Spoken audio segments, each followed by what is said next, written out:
Let's go! Bitcoin has always been the largest cryptocurrency by market cap, but more and more people are beginning to think that that may not be the case for much longer. So, as it stands right now, Bitcoin is worth around $690 billion, and the second largest crypto, Ethereum, is worth almost $300 billion. So, for some perspective, that means that for Ethereum to surpass Bitcoin and become number one, it would need to more than 2.3x in price if Bitcoin saw no increase of its own. So the possible event of Ethereum passing Bitcoin has been nicknamed the flippening, and people who believe in it do not actually expect Bitcoin to sit still while Ethereum rockets to new all-time highs, but rather they simply believe that Ethereum's long-term value proposition will lead to it coming out on top as the two coins converge to their true values over time. So in this video, I will be covering the details of some of the most popular arguments for both Bitcoin and Ethereum, and doing some speculation on if Ethereum can it become the most valuable cryptocurrency in the future. So before I get started, make sure to subscribe and turn on post notifications for more videos like this, as well as everything else I post on this channel.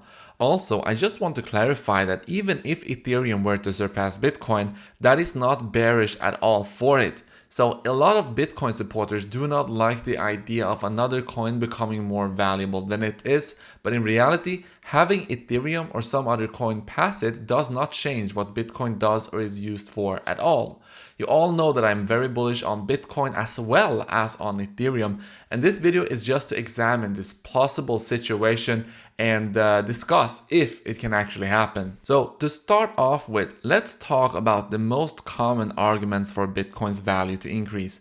I think most people would agree that the narrative of Bitcoin as a store of value and a hedge against inflation has become one of the strongest points in its favor over the past year or so, as governments across the world, and especially the US government, started printing money at never before seen rates, which has led to fears over high inflation.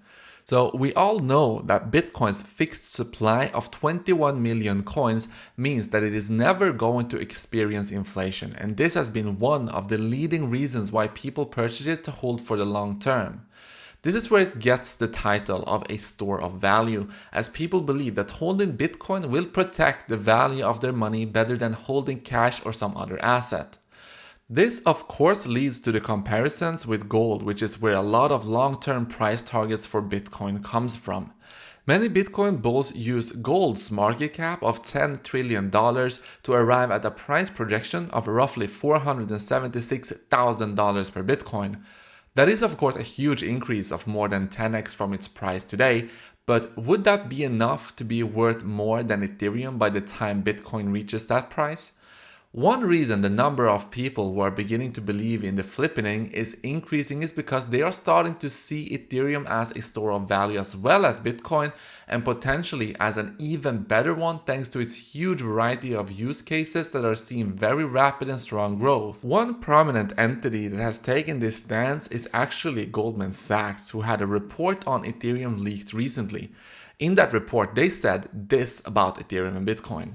Given the importance of real uses in determining the store of value, either has a high chance of overtaking Bitcoin as a dominant store of value. The Ethereum ecosystem supports smart contracts and provides a way to create new applications on its platform.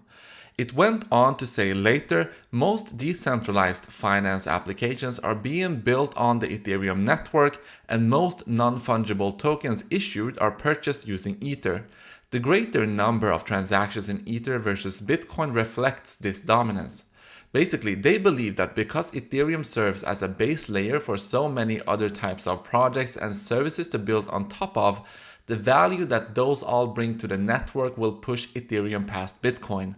They named decentralized finance and NFTs as two specific categories, but the range of things being built on Ethereum expands far beyond that. There are also decentralized social media platforms being created, content distribution systems, games, and much more. Another point that people are taking into consideration is that Ethereum is already growing in price faster than Bitcoin is. Over the past year, Bitcoin has seen gains of about 300%, while Ethereum has increased by more than 1,100%. If we take a look at the chart of Ethereum against Bitcoin, we can see that in the last year, Ethereum has seen more than 200% gains against Bitcoin and is currently worth about 0.7 Bitcoin. If that rate of 200% gains against Bitcoin were to remain steady, then it would take less than 4 years for one Ethereum to be worth one Bitcoin. But that is not even necessary for the flipping to happen because the supply of Ethereum is far greater than the supply of Bitcoin.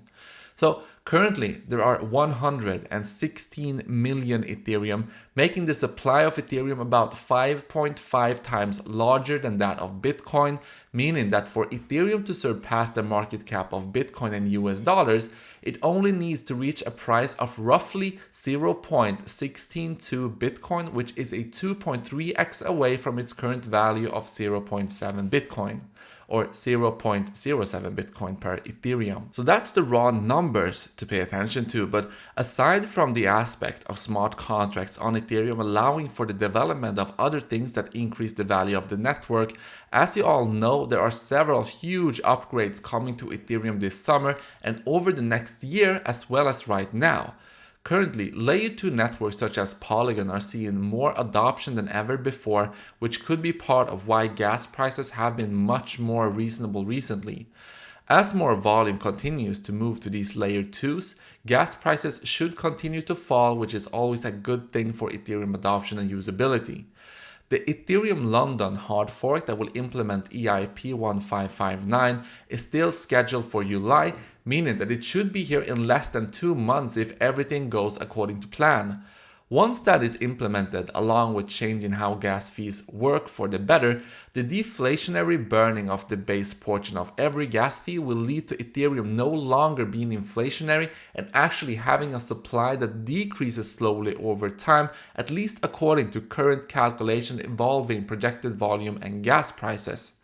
While decreasing supply will likely lead to the price of Ethereum increasing over time, it does not really affect market cap as that is calculated by price multiplied by supply. However, making Ethereum deflationary will make it even more attractive as a store of value, as inflation over time is one of the concerns that has frequently been raised when the long-term performance of Ethereum is discussed. Last but not least, we know that the switch to proof of stake is coming at some point in the future, hopefully later this year. This has been a very slow process, but when it does happen, it could have a huge effect, especially with all of the recent negative attention surrounding the energy usage of Bitcoin caused by Elon Musk, even if a lot of that is based on false information. So the reality is that Ethereum will become proof of stake and Bitcoin never will, meaning that Ethereum will be a more energy efficient chain. That does not matter to everyone, but is definitely important to some businesses, especially those like Tesla that must meet certain environmental standards. So with all of this coming, it is hard to discount the possibility that Ethereum could indeed flip in Bitcoin. Once again, this is not to say that Bitcoin is bearish. It is possible that this could happen when Bitcoin reaches a $10 trillion market cap and Ethereum just happens to be worth more than that because of how much adoption has increased. That would be a great situation for crypto as a whole because it would mean that more people than ever before were using it. One way this situation could be viewed is that if Bitcoin replaces gold, at that level of adoption, it is possible that Ethereum could be replacing the internet through adoption of Web3 technology, and if valuations stay roughly the same, the internet is worth far more than the market cap of gold for the exact same reasons why people believe Ethereum will be worth more than Bitcoin, because of the endless variety of things that can be built on top of it, of course. So I hope that you enjoyed today's video. If you did, let me know down in the comment section and I will see you in the next one.